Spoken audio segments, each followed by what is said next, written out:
Assalamu alaikum hurmatli futbol suyuvchilar. Mana Bishkekdagi жаңы 0-0 салынып аткан стадион жөбүтөйүн деп калды. Бул стадион кайсы клубка таандык билген барбы? Бул стадион кайсы жерде салынат? Арендер айтып берейинби?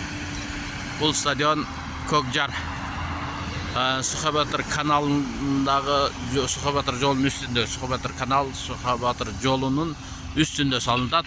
Бул жагы Ашекей менен Көкжардын ортосунда салынат. Нар жагы мамлекеттик мекеме болсо керек, үстүдөгүчү. Бирок бул стадион жаңы салынат. Кайсы клубга таандык билгендер болсо айткылачы. Мен билбейт экенмин. Бирок өтө сонун.